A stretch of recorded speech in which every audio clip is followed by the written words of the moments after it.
कष्ट केले, काबाड कष्ट केले. देव नाही म्हणत तुम्हाला हे दे मला ते दे, नाही नाही नाही. देवाचेच हे असते करणे तर लोक का निर्मिली असते दुबळे केविल वाने बापो. देव भक्ती ऐशा सर्वत्र परी देव स्वये न चालवी सूत्र. कर्मे पावती फळा फळ आपुली आपणा. ग्रामगीतेच्या अध्यायात लिहून आहे बघा. 35, 36, 37, 38 चारही अध्याय वाचा. प्रयत्न प्रभाव पहा महाराज काय म्हणते. जीवनकला पहा महाराज काय म्हणतात. काय काय सांगितलं महाराजांनी वाचून बघा. एकदा तरी वाचा ग्रामगीता जीवनात महाराज काय म्हणतात. एकदा वाचा ज्ञानेश्वरी. काय ज्ञानेश्वर महाराज सांगितलं नाही, पण आपलं तिकडे लक्ष नाही. व्यवहार न कळतो ज्याला परमार्थ कशाचा. व्यवहार न कळतो ज्याला परमार्थ कशाचा. व्यवहार न कळतो ज्याला परमार्थ कशाचा. व्यवहार न कळतो ज्याला परमार्थ कशाचा. नच मानुसकीचा गंध, नच मानुसकीचा गंध. आळशी सदा विषयात, आळशी सदा विषयात. नेहमी वसनाचा छंद, नेहमी वसनाचा छंद. झगडतो सदा मतिमंद, झगडतो सदा मतिमंद. बहु समजन आला परमार्थ कशाचा झाला. व्यवहार न कळतो झाला परमार्थ कशाचा झाला. व्यवहार न कळतो झाला परमार्थ कशाचा झाला. व्यवहार न कळतो झाला परमार्थ कशाचा झाला. सुंदर गाणं आहे, तुम्हाला पाठ आहे. व्यवहार न व्यवहार कळलंच नाही आपल्याला की आपल्या जीवनामध्ये येणारं सुख कोणामुळे येते हे कळलंच नाही तर परमार्थ कसे काय. शेती पिकवली आम्ही, घर बांधलं आम्ही, विटा आणल्या आम्ही, मेहनत केली आम्ही, नाही काय रे मागाशी. अरे कोणाजवळून परमार्थ कशाचा त्याला. नच माणुसकीचा गंध, माणुसकीचा गंध नाही. आळशी सदा विषयांद, आळशी झालो. नेहमी व्यसनाचा छंद, व्यसन लागली. झगडतो सदा मतिमंद, भांडण करता करता जीवन संपून नाही राहिलं आपलं. बुधुनी समजनाची आला परमार्थ कशात. काय करता मग त्या परमार्थाचं. टिळे लावले, माळा घातल्या, टोपी घातली, भस्म लावलं, आडवं लावलं, उभं लावलं, उपवास केले, सगळं काही करून टाकलं. पण व्यवहार न कळतो ज्याला. व्यवहार नाही कळला. व्यवहार काय शिकवते आपल्याला. व्यवहार शिकवते बाबा रे तूच तुझ्या कर्माचा शिल्पकार आहेस. तुझं आहे तुझं पाशी, परी तू जागा भुलला अशी. तुझं आहे तुझ्या जवळ, बाकी कुठं जाते. संतांची संगती करणे, संतांची संगती करणे. याची समजतो मरणे, याची समजतो मरणे. परमारी परधन हरणे, परमारी परधन हरणे. याची समजतो जीने, याची समजतो जीने. मनु जाला परमार्थ कशाचा झाला. मनु जाला परमार्थ कशाचा झाला. व्यवहार न कळतो जाला परमार्थ कशाचा झाला. व्यवहार न कळतो जाला परमार्थ कशाचा झाला. सुंदर आपल्यासाठी भजन लिहिले महाराजांनी. संतांची संगती करणे, संतांच्या संगतीत बसणे. यातची समजतो मरणे. याला काय समजते. मरणे. आमच्या ओळखीचे एक डॉक्टर आहे, आमच्या आसपास राहते. त्यांना विचारलं मी, तुमचे म्हणलं संतांबद्दल कायचे संतान म्हणतं का म्हणे? काहून जी मस्त खा मस्त राहा म्हणे, माणसानं काही पर्वा नाही करायची म्हणे, इथून तू मेला का तुझा काहीच पत्ता नाही. डॉक्टर म्हणत आहे लोकांची इलाज करणारा, काही नाही पडलं म्हणे याच्यात. अजी पण हे राष्ट्रसंत ते आले का राष्ट्रसंत घेऊन हे का संत हो का म्हणे. गाडगे महाराज अरे काही का भिकारड्या लोकांची नावं घेते म्हणे. मागच्या आठवड्याची गोष्ट. आजी म्हणलं एवढे मोठे ग्रंथ पुराण, ते पुराणातले वांगी पुराणात ठेव म्हणे, तू मला सांगू नको म्हणे. मस्त खायचं मस्त राहायचं. मला सांगा म्हणे, माणसाला इच्छा झाली तर त्यानं मारू नये म्हणे. काय म्हणे, समजा इच्छा झाली खायची तर मारायची नाही, तेच तर खरं पाप आहे म्हणे. धन्य हो बाबा म्हणलं. ते पाय कुठे दाखव म्हणलं मला. इच्छा झाली तर मनातली इच्छा मारायची नाही म्हणे. आणि इच्छा मारणं काही इच्छेनुसार काम करणं काही पाप होत नाही म्हणे, या मताचा मी आहे म्हणे. त्याची मुलगी MSc करत आहे. ती मुलगी मला काय म्हणे, तसं नाही म्हणे. कसं, हे पुराणा जमाना गेला म्हणे तुमचा, आता नवीन जमाना आला. असं का, पुराणा गेला म्हणे जमाना, आता ते साधू संत ते गेलं म्हणे दादा. आता म्हणे माणूस शिकत आहे MSc BSc, चंद्रावर आता सूर्यावर पेटल म्हणे एक दिवस जाऊन. तो सूर्यावर जाईन कधी माणूस, पेटून राख नाही होईल. जा सूर्यावर जा, चंद्रावर जा, मंगळावर जा, पण जमिनीवर माणसासारखा वागायचं शिकू नको. हे आमच्या संतांनी शिकवलं. ग्रामगीतेची जीवन विकास परीक्षेचं एक पैसे घेऊन गेलो मी माझ्या वार्डात एका बाईकडे. ती परीक्षा देत होती, प्रवेश परीक्षा. म्हटलं ताई ही परीक्षा आहे, तुम्ही फॉर्म भरा, तुमची परीक्षा. तिचा नवरा आला, का गुरुजी म्हणे तुम्ही. म्हटलं का, अरे दुनिया चंद्रावर चालली नाही, तुम्ही ह्या ग्रामगीतेत ह्या संतांच्या ह्याच्यात अटकून राहिले म्हणे, तुम्हालाही अक्कल नाही का जी म्हणे. माझ्याच वार्डातला माणूस आहे. दुनिया म्हणे चंद्रावर चालली, आता मंगळावर जायची तयारी, आणि हे का ग्रामगीता ज्ञानेश्वरी नसले म्हणे, भारणकथा घेऊन बसले म्हणे तुम्ही. असं का म्हटलं. मी एक बोलू का म्हटलं, बोला म्हणून. चंद्रावर जाणाऱ्या माणसाला, मंगळावर जाणाऱ्या माणसाला, विमानाचा शोध लावणाऱ्या माणसाला जमिनीवर माणसासारखं माणसासोबत कसं जगता येईल याचं ज्ञान ग्रामगीतेत आहे.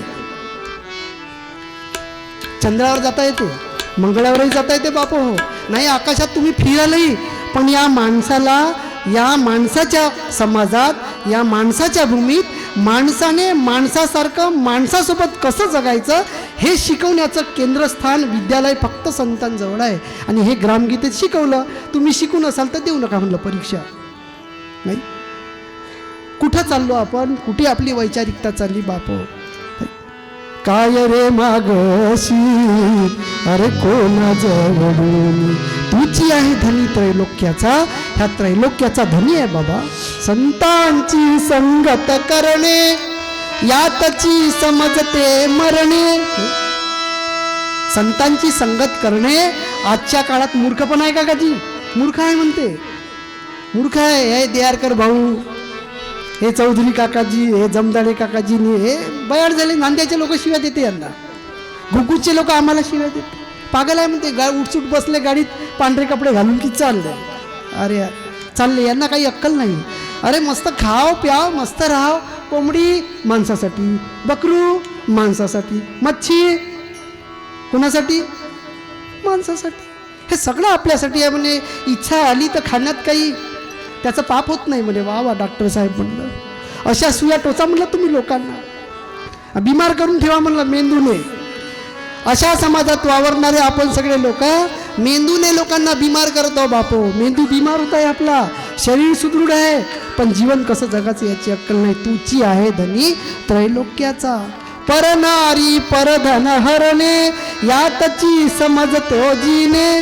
तुकड्या मनु या मनुजाला परमार्थ कशाचा त्याला. तुकड्या म्हणे या माणसाला कसा परमार्थ आहे भाऊ. परमार्थ एवढा सोपा नाही आहे. परमार्थ करणाऱ्या तुकाराम महाराजांना गाढवावर बसून भिंड गावातल्या लोकांनी काढली. परमार्थ करणाऱ्या ज्ञानेश्वर महाराजांना फरफटत बाहेर ओढलं. परमार्थ करणाऱ्या आमच्या अनेक संतांना त्रास दिले समाजातल्या लोकांनी, ते जिवंत आहे. तुकडोजी महाराजांना किती त्रास झाला, गाडगे महाराजांना किती त्रास झाला. त्रास करून करून त्या लोकांनी आपल्यासाठी ग्रामगीता, ज्ञानेश्वरी, एकनाथी भागवत मोठे मोठे ग्रंथ लिहून ठेवले, पण आता ते ग्रंथ वाचण्याची आपल्याला फुरसत नाही. आता आपल्याला पाहिजे वैभव लक्ष्मीचे व्रत करा, चांगली गोष्ट आहे. व्रत करणं वाईट आहे का? नाही. मी नेहमी प्रश्न करतो, वैभव लक्ष्मीचे व्रत करणारे तुम्ही सगळ्या आमच्या आया बहिणी कधीतरी वैभव लक्ष्मीच्या पुस्तकात काय कथा लिहिली वाचून पाहिली का? पाहिलं कधी पुस्तक वाचून? केळ घ्यायचं, चिवडा खायचा, पुस्तक घ्यायचं आणि घरी नेऊन ठेवून द्यायचं, याची ना, याचं नाव वैभव लक्ष्मी आहे. तुम्ही सगळ्याच लक्ष्मी आहे आणि हे सगळे नारायण आहे. ह्या नारायणाच्या लक्ष्मी आहे. अर्ध नारी नटेश्वर, अर्धा माणूस आणि अर्धी बाई. फोटो पाहिला का तुम्ही भगवान शंकराचा? अर्ध नारी, अर्धांगिनी, त्याचं सुख हिचं सुख, त्याचं दुःख हिचं दुःख, हिचा त्रास याला त्रास, हिची खुशी याची खुशी. याचं नाव पती पत्नी आहे बापो. नाही तर त्याचं तोंड तिकडं नाही, हिचं तोंड टोकडं. संसार नाही हो, याचं नाव संसार नाही आहे. आपण सतत मागत आहोत काहीतरी दे. नाही, भाव धरे ना भक्ती करे ना, उगाच म्हणे देवा पाव पाव पाव, असा कसा पावेल पंढरीराव, असा कसा पावेल पंढरीराव, असा कसा पावेल पंढरीराव, असा कसा पावेल पंढरीराव, असा कसा पावेल पंढरीराव, असा कसा पावेल पंढरीराव. आई बापाला लाथा मारी, आई बापाला लाथा मारी, उगाच म्हणे देवा काव काव काव, उगाच म्हणे देवा काव काव काव, पावेल पंढरीराव, असा कसा पावेल पंढरीराव, असा कसा पावेल पंढरीराव. असा कसा पावणारे बाबू पंडित? भाव धरे ना भक्ती करे ना, उगाच म्हणे देवा पाव. असा कसा पावतो देव? देवाला काय पाहिजे माहिती आहे का? देवाला नारळ नाही पाहिजे, देवाला अगरबत्ती नाही पाहिजे, देवाला गुलवाल नाही पाहिजे, देवाला तुमच्या नवसाचे केस नाही पाहिजे. त्याच्या घरी काय दुकान आहे? आमच्याकडे बाया येते केसाले भांडे. तुमच्याकडे येते का केसाले भांडे? येते का? जेव्हापासून हे फिरायला लागले तेव्हापासून केस जायला लागले. नाही, केसाले भांडे. देव का केसाचे भांडे घेते? नाही. देवाला केस नाही पाहिजे, देवाला नवस नाही पाहिजे, देवाला तुमचा नैवेद्य नाही पाहिजे, देवाला नारळ नाही पाहिजे, खणा नारळाची ओटी नाही पाहिजे. देवाला एकच पाहिजे, काय? भाव आणि भक्ती. शब्दाच्या बोलाने शांती नाही. अरे आचारा वाचून पाहिलं का कोणी? आचार पाहिजे, आचार. पहिले आचार, मग उच्चार. माणसाच्या जीवनात आचार आला की मग उच्चार. आता आम्ही कीर्तनकार आहो, मी तुम्हाला खूप सांगत आहो, पण हे सगळं सांगत असलेलं माझ्या जीवनात येत असेल तर सांगण्याचा फायदा आहे. मी तसाच असेल तर मी कीर्तन करू नये, माझाही काही फायदा नाही. आचार करणाऱ्याने उच्चार केला पाहिजे. अगोदर उच्चार करायचा ना मग आचार करायचा, त्याचा काही फायदा नाही. संतांनी अगोदर अनुभव घेतला, संतांनी अगोदर जीवन तसं जगलं बापू. संतांनी हाल अपेष्टा सहन केल्या आणि मग सांगितलं त्यांनी, कष्टाविना फळ ना मिळते, तुझं मिळते परिणावडते. कष्टाविना फळ नाही मिळत, तुझं मिळते परिणाम वळते. कष्टाशिवाय फळ नाही. आपण फक्त मागतो देवा देवा पाव पाव पाव, आई बापाला लाथा मारी, उगाच म्हणे देवा काव काव काव. ये काव काव ये. अरे आपले आई बाप कावडे झाले का? आपले आई वडील चांगले करून सत्कर्म करणारे कावडे झाले का? त्याच्या मागे शास्त्र आहे बापो. कावड्याला त्या उन्हाळ्यात अक्षय तृतीया आपण देतो ना जेवण, त्याच्या मागे कारण आहे. आपण दिलेलं जेवण जेव्हा कावडा खातो, कावड्याने खाल्ल्यानंतर तो वडाच्या पिंपळाच्या बिया खातो. त्या त्याच्या पोटात गेल्यानंतर त्या चांगल्या पोटामध्ये विघटन होऊन पचून त्या विष्टीच्या मार्फत बाहेर पडल्या समजा, तर जागोजागी वडाची आणि पिंपळाचे झाडं लागते म्हणून कावड्याला जेवण. आईबाप गेले म्हणून नाही. पण लोक ऐकत नाही ना. लोकांना काय माहीत? मग म्हटलं अरे तुमचे आई वडील कावडे, त्यांना जेवण चारा. वडाच्या झाडाची गरज आहे. वड, पिंपळ, आंबा, निंबाचं झाड पंचवृक्ष आहे ना. 5 झाडं आपल्या जीवनाचे प्रमुख गाभाभूत घटक आहे. पिंपळाचं झाड 200 मीटरच्या आसपासचं पाणी पकडून ठेवते. वडाच्या पारंब्या 200 मीटरच्या आसपासचं पाणी आणि ऑक्सिजन पिंपळाचं झाड खूप देते. निंबाचं झाड माणसाच्या जीवनात पूर्ण आरोग्यदायी आहे, त्याच्या मुळापासून त्याच्या शेंड्यापर्यंत. आंब्याचं झाड आंबे खायला मिळते. चिंचाचं झाड सगळं पोषक आहे. हे टिकले पाहिजे म्हणून अक्षय तृतीया, म्हणून त्यांना जेवण द्यायचं. आपल्याला वाटते अरे आई बापाला लाथा मारी, आई वडील वृद्धाश्रमात ठेवायचे आणि त्यांच्या नावाने पाव पाव म्हणायचं. उगाच म्हणे देवा काव काव काव, असा कसा पावेल पंढरीराव, असा कसा पंढरीराव पाहणारा बाबा. काय रे मागशी कोणा जवळून, तुझी आहे धनी त्रैलोक्याचा. या संपूर्ण त्रैलोक्याचा धनी आहो आपण बापो. हात पसरून काय मागता. तुकाराम आणि एकनाथ दोघेची सारखे अधिकारी संत. एक कष्ट एका धनवंत, भिन्न संस्कारे. तुकाराम महाराज आणि एकनाथ महाराज दोन्ही संतच होते, पण तुकाराम महाराजांना मरेपर्यंत हाल अपेष्टा सहन करावं लागल्या आणि एकनाथ महाराज चांगल्या घरात होते. आता हे दोन्ही माणसं आहे, यांच्या दोघांच्या जीवनाचा विचार समजा आपण केला तर एकाला त्रास झाला, एकाला तेवढा. याचं कारण काय? राष्ट्रसंत लिहितात जीवनकला नावाच्या अध्यायात, एका कष्ट एक धनवंत, फळे दोन्ही भिन्न संस्कारे. या दोन्ही लोकांच्या पूर्वजन्मीचे संस्कार भिन्न भिन्न असल्यामुळे या जन्मात त्यांना हाल सोसावे लागले. प्रभू रामचंद्र आता अयोध्येला आपण मागच्या 22 जानेवारीला तेवढं मोठं मंदिर बांधलं अयोध्येमध्ये. त्या प्रभू रामचंद्राचं आपण जेव्हा नाव घेतो त्या प्रभू रामचंद्राच्या जीवनाकडे एक नजर टाका तुम्ही. एवढा मोठा राजा, त्या राजाला 14 वर्षाचा वनवास जाहीर झाला, त्यावेळेस त्या प्रभू रामचंद्राच्या चेहऱ्यावर दुःखाची एकही छटा नव्हती, अजिबात दुःख नव्हतं. कैकेयीने सांगितलं की माझ्या भरताला गादी आणि तुला वनवास. त्या देवाच्या तोंडातून काय निघालं वाक्य? आई अगं भरत गादीवर बसला का आणि मी गादीवर बसलो का सारखंच. तुझी इच्छा आहे का मी जंगलात जावं म्हणून? तुला असं वाटते का मी 14 वर्ष वनवासात राहा? हो बरं ठीक आहे ना, कशाला नाराज होते तू? मी जातो जंगलात, भरताला गादीवर बसू दे. केवढं मोठं मन होतं त्या माणसाचं. आणि त्यांचे आम्ही भक्त 10 फुटासाठी धुऱ्याची भांडणं चालू आहे कोर्टात, खोलीचे भांडणं चालू आहे. एगरचार झाला, नवीन लग्न झालं, भाऊ अलग अलग झाले. त्यांच्या घरी 25 वर्षापासून रामनवमी चालू आहे, पण दोन्ही भावाचे भांडणं चालू आहे. कशासाठी? जागेसाठी. भक्त कोणाचे? रामाचे, प्रभू रामचंद्राचे भक्त. आणि जागेसाठी भांडत आहो. जो माणूस देवा तुला जर वाटत असेल मला वनवास व्हावं तर ठीक आहे आई, ठीक आहे मी वनवास पत्करीन.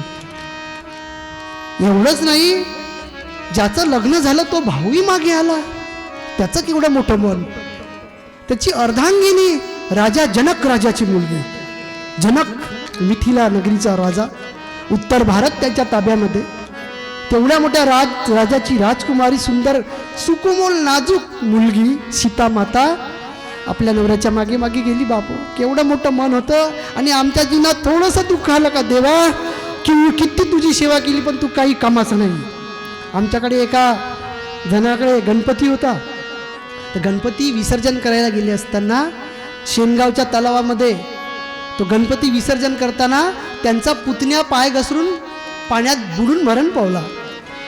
काका घरी आला आणि त्या गणपतीचं जे अधिष्ठान होतं ते सगळं हाताने उकळून फेकून दिलं. काही कामाचा नाही गणपती, हे तिकडं फेक. हे खूप रागला. का फायदा म्हणे ह्या गणपतीचा, याने माझा पुतण्या खाल्ला. नाही, थोडंसं दुःख आलं बापू. एक पोरगा गेला, पत्नी गेली, तर देव दुरावला. आणि चांगलं झालं तर देव जवळ केला. अशी खोटी भक्ती, असे खोटारणे भक्ती करणारे नकली भक्त आहो आपण. अशी भक्ती देवाची. आणि ती सीतामाई एवढ्या मोठ्या राजाची, तिने म्हटलं असतं नवऱ्याला असा कसा वनवास, युद्ध करा. माता कैकेल्यावर तिच्या मुलाला मारा, मग आपण राज्य घेऊ. आत्ताची सीता असती तर ते तेव्हाची सीता होय. प्रभू रामचंद्राच्या चेहऱ्यावर किंचितच दुःख नव्हतं. त्यांनी लिहिलंय रामचरित मानसमध्ये, कोहून काहू सुख दुःख कर दाता, नीच कर्म फल भोग सब भ्राता, सुखस्य दुःखस्य न कोपी दाता. सुखाचा दुःखाचा कोणी दाता नाही भरता. अरे तुझ्या जीवनात जे दुःख आलं ते तुझ्या कर्माचं फळ आहे, माझ्या जीवनात जे दुःख आलं ते माझ्या कर्माचं फळ आहे. आपापल्या कर्माचे फळ भोगावं लागते बापू आपल्याला, भोगल्याशिवाय चुकत नाही. पण आपण मागतो काय रे मागशी हो माझ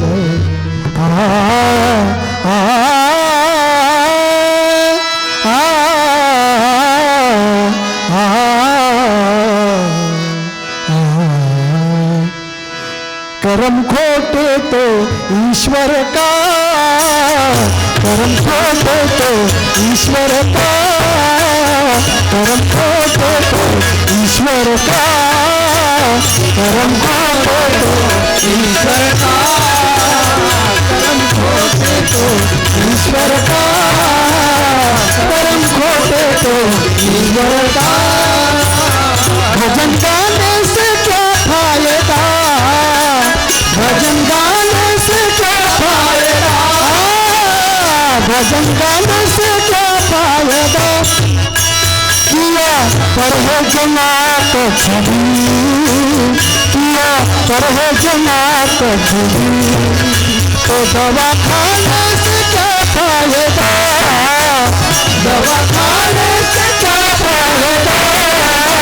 करम खोटे तो ईश्वर का, करम खोटे तो ईश्वर का, करम खोटे तो ईश्वर का, करम खोटे तो ईश्वर का. भजन गाने से क्या फायदा.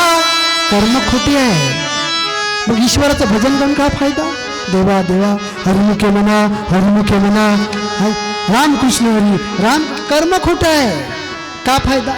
किया परहेज ना कछु भी, दवा खाने से क्या फायदा. कर्म खोटे तो ईश्वर का. कर्मातच खोटेपणा आहे. कितीही भक्ती केली तरी आपल्या जीवनात सुख येणार नाही. कर्म चांगलं केलं पाहिजे. हनुमंताचं नाव घेताना हनुमानजीचे तत्व आपल्या अंतःकरणात उतरले पाहिजे. दुर्गा मातेचं नाव घेताना दुर्गा मातेचे तत्व अंतःकरणात उतरले पाहिजे. भगवान शंकरजीची पूजा करताना त्यांचं वैराग्य आलं पाहिजे. प्रभू रामचंद्राचा त्याग आला पाहिजे. भगवान श्रीकृष्णाचं प्रेम आलं पाहिजे. हे येत नसेल तर भजन गाने से क्या फायदा. किया परहेज ना कछु भी, दवा खाने से क्या फायदा. दवाखान्यात गेलो, खोकला होता म्हणून डॉक्टरकडे गेलो. डॉक्टरने औषधी दिली, म्हणे औषध देतो पण आजपासून लोणचं खाणे बंद, आंबट चिंबट खाणे बंद, शिळा भात सकाळी फोडणी देऊन खायचा नाही, संध्याकाळी तराटून जेवायचं नाही, आणि हे औषध घ्यायचे. आता घरी आलो आपण, औषध आणली मी आणि पिऊन टाकली. संध्याकाळी तराटून जेवण केलं, त्याच्यावर लोणच्याची फोडी घेतली, थोडी भजे बनवले आईने, कढीत बुडवून खाल्ले. एक आठवडाभर औषध घेतलं पण खोकला काही बसला का बरं. औषध खराब आहे. पथ्य पाहिजे. ज्याने विठ्ठल मात्रा घ्यावी त्याने पथ्य. 14 वर्ष ब्रह्मचर्याचं पालन केलं लक्ष्मणाने. आपल्या वहिनीकडे कधी नजर ढुंकून नाही पाहिलं. आपली वहिनी किती सुंदर आहे. का जमाना होता तो. आणि आता कसा जमाना आहे, 2-2 लेकराच्या माया चालल्या जाते. हसल्या आमची आई, हसल्या. हसण्याची वेळ नाही, दुःखाची वेळ आहे. कुठं चाललो आपण. हसू येते बापू आपल्याला, प्रसंगच तसा आहे. कुठं चाललो आपण. आपल्या त्या वहिनीच्या चेहऱ्याकडे नाही पाहिलं, पायाकडे लक्ष होतं. 14 वर्ष पत्नी घरी होती, ती सुद्धा आपल्या नवऱ्यासारखी खाली झोपत होती. ती पंचपक्वान्नाचं जेवण घेत नव्हती. लक्ष्मणाची पत्नी, माझा नवरा जसा तशीच मी. जमते का पहा तुम्ही करून. जमल नाही. नाही ओ सतयुग था, हे कलियुग आहे. कलियुगाचे 5 वर्ष झाले. 4,32,000 वर्षाचा कलियुग आहे. 5,000 वर्ष झाले, 27,000 बाकी आहे, 4 लाख अजून दूर आहे, तरी एवढ्या कपड्यावर आलो आता आपण. आता पुन्हा किती पाहायला मिळते माहित नाही. किया पर है जना कछु भी दवाखाने से क्या होगा, कर्म खोटे तो ईश्वर का. कर्मच खोटा आहे तर देव का करणार आहे बापो. भजन गाने से क्या होगा. नाही, राष्ट्रसंत लिहितात, ज्याने संत वचन पाळावे त्याने आपले दुर्गुण आवरावे, मग त्यानेच कृपा पात्र व्हावे संता ठाई. मित्र हे विसरू नको आता, आपणची सर्व करता हरता, येथे देव दानव याची वार्ता आपणच केली. जीव कर्म करिता स्वतंत्र, परी भोग भोगता होई परतंत्र. खाताना गोड वाटते, पुरणाच्या पोळ्या, भजी, मसाल्याचे जेवण आपण करतो ना, तेव्हा जिभेला कसं वाटते, गोड, वा मस्त भाजी झाली. आणि हे जे जीभ आहे ना, हे तोंड, आपल्या संपूर्ण शरीरामध्ये सगळ्यात काही खराब असेल तर हेच होय. पूर्ण शरीरात आपलं शरीर आहे, शरीराला 10 इंद्रिय, 10 कर्मेंद्रिय आहे. सगळ्यात खराब वस्तू कोणती आहे माहीत आहे, हे जीभ. हिला खायला मसाल्याचं पाहिजे आणि बोलायला पाहिजे, त्याचं पेटलं पाहिजे अंतकरण. भांडण झालं पाहिजे असं बोलते, आणि पोटात गडबड झाली पाहिजे असंच खाते. कोणत्या देवाच्या हातात आहे आपलं जगणं आपल्याला माहीत आहे. आता जास्त डॉक्टरनं सांगितलं आहे, मूळव्याधाचे कोंबा आलेले आहे, मसाल्याचं खाऊ नये. तो मन मानते का, खातो आपण. इकडे खाते, इथपर्यंत खूपच मजा आहे, इकडे शिरलं का मग सजाच सजा आहे. याच्यावर कोणीच औषध उपाय करू शकत, आतडे खराब झाल्यावर दुरुस्त होऊ शकत नाही. आतड्याला फोडं आले, आतडे खराब झाले, पाचन संस्था खराब झाली की खाली तर पूर्णच गडबड आहे, मग दुरुस्तच होत नाही तो. म्हणून त्याचं नाव आहे मूळ व्याध. कोणती व्याध, मूळ व्याध. हा, मूळ. माणसाचं मूड खराब करते अजिबात. जगणं दिसताना माणूस चांगला दिसताना सगळं चांगलं आहे, आतमध्ये गडबड आहे. बसता येत नाही, उठता येत नाही, खाता येत नाही. कारण इकडे की या परहेज ना कछुबी, परहेज नाही केलं. नाही, आई, दादा, काका, बाबा म्हणण्यासाठी तोंड आहे का बे, कुठं चालला बे, याच्यासाठी तोंड नाही आहे. हे जीभ भांडण लावते, मोठी विचित्र आहे. ह्या जिभेजवळ सूत्र आहे, जगामध्ये जगमित्र, परी जिभेपाशी हवे सूत्र. आबा बाबा, लई दिवसाची आली खरं, मटकी झालं, भांडण झालं समजा. एवढं म्हटलं तरी भांडण झालं. बाबा बाबा, मोठा प्रवचन का ऐकायला गेलं पाहिजे कानावर. आमचे रमेश भाऊला आमचे एक गुरुभक्त होते, ते म्हणे, हे रमेश भाऊ प्रवचन झालं यांचं पहिलं, भयाड माणूस आहे म्हणे. त्यांनी ऐकलं, ते काही समजत नाही त्या माणसाला.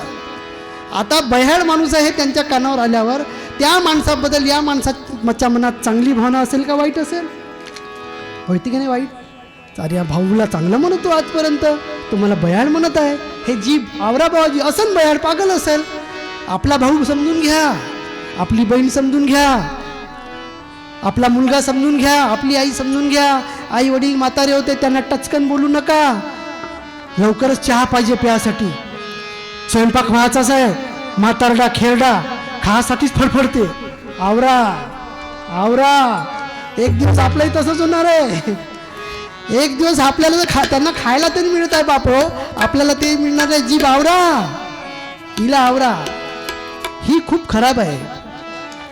रसस्वाद आणि वाणी या 2 गोष्टीवर समजा माणसाने नियंत्रण केलं, त्या माणसाला या जगामध्ये कोणीही दुःख देऊ शकत नाही, हे संतांनी सांगितलं, मी नाही सांगत. वाणी रंगू द्या हरिनामाची, चटक लागू द्या नाही, वाणी रंगू द्या हरिनामाची, चीड येऊ द्या दुर्व्यसनाची. कसं सांगितलं महाराज, वाणी कशी रंगू द्या हरिनामाची, आणि चीड येऊ द्या दुष्कर्माची. चीड आली पाहिजे कोणाच्या, दुसऱ्याच्या नाही, आपल्या. दुसरा तंबाखू खाताय म्हणून त्याला शिव्या नाही द्यायच्या. आपणही कधी कधी लपू लपू संडासात खातो, त्याची चीड आली पाहिजे, त्याची नाही.